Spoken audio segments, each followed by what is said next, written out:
ফারিস্তার জন্য fish cutlet বানাবো। এখানে হচ্ছে আমি রান্না করা মাছ নিয়েছি, রান্না করা আলু নিয়েছি, এখানে হচ্ছে গমের লাল আটাটা নিয়েছি, কর্নফ্লাওয়ার নিয়েছি বাইন্ডিংয়ের জন্য, সাথে আমাদের হোমমেড নুডলস মশলাটা নিয়েছি।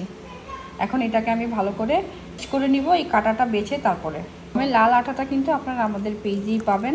এখন হচ্ছে আমি আলুটাকে ম্যাশ করব, সাথে সব কিছু একসাথে মিক্সড করে নিব। আর আমি কিন্তু অল্প করে ডিম অ্যাড করব একদম শেষে। এগুলো মিক্সড করে নেই, করে ঘি দিয়ে দিব যাতে হাতে না লাগে। এই ঘিটাও হচ্ছে আপনারা আমাদের পেজেই পাবেন। আর এই মশলাটা হচ্ছে এটাও আপনারা আমাদের পেজেই পাবেন। এই মশলাটাই কিন্তু আমি এখানে দিয়েছিলাম, এটাও হোমমেড মশলা, যেটা নুডলস, পাস্তা, তারপর হচ্ছে খিচুড়িতে দেওয়া যায়, এবং যে কোনো প্যানকেক বা ঝাল জাতীয় বাচ্চাদের খাবারেও আপনারা দিতে পারবেন। তো এখন হচ্ছে আমি ডিম দিব, ডিমটাকে ফেটিয়ে নিই। যে গমের লাল আটাটা দিয়েছি ওইটা দিয়েও আপনারা প্যানকেক, রুটি, পরোটা এগুলো বাচ্চাদের বানিয়ে খাওয়াতে পারবেন। আমি কিন্তু এখানে চিজও অ্যাড করব। এই সব কিছু একসাথে অ্যাড করার কারণ হচ্ছে বাচ্চা যদি অল্পও খায়, পুষ্টিটা যাতে বেশি পায়।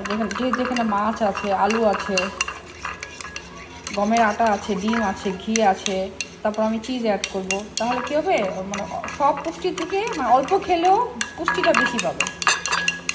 অল্প করে ডিম অ্যাড করে নিব। আমি এই যে লাফিং করার চিজটা দিব, এই চিজটাও আপনারা আমাদের পেজেই পাবেন। আর যেসব বাচ্চারা মাছ খেতে চায় না বা ডিম খেতে চায় না, এইভাবে টেকনিক করে বাচ্চাদের খাওয়াতে পারেন। এটা কিন্তু ফিঙ্গার ফুড হিসেবেও বাচ্চারা 8 মাস থেকে খেতে পারে। এটা কিন্তু খুব নরম হয়। আর ফারিস্তা যেমন গোল শেপ করে দিলে খেতে চায় না, আমি এই জন্য লম্বা লম্বা করে দিব, মানে চিপসের মতো করে খাবে। লম্বাগুলো হচ্ছে ফারিস্তার জন্য আর গোলগুলো হচ্ছে আমাদের জন্য। আর আপনারা চাইলে এগুলোকে এখন ফ্রোজেন করে রেখে দিতে পারেন, ডিপে রেখে দেবেন একটা এয়ারটাইট বক্সে করে, যখন তখন হচ্ছে বাচ্চাকে ভেজে দিতে পারবেন। এখন আমি চুলাটা অন করে দিব।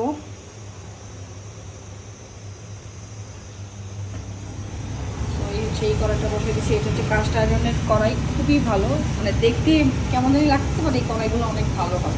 তাহলে হচ্ছে ভাজবো। এটা হচ্ছে আপনারা আমাদের পেজেই পাবেন, 8 মাস থেকে বাচ্চাদের খাওয়ানো যায়। এটা দিয়ে দিলাম।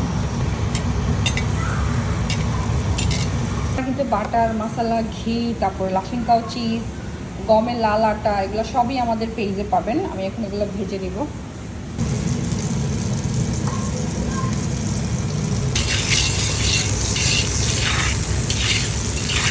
একটা করে দিয়ে দেবো, সবগুলো দেওয়া শেষ। এখন আমি ভেজে নিব।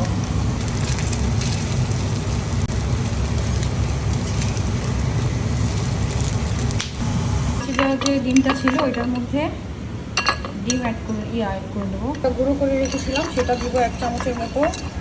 মাছে চলে আসছে। আচ্ছা, আমি অল্প করে হচ্ছে মিষ্টি গুঁড়াটা দিলাম, একটুখানি কাওয়াহিরের দুধটা দিব।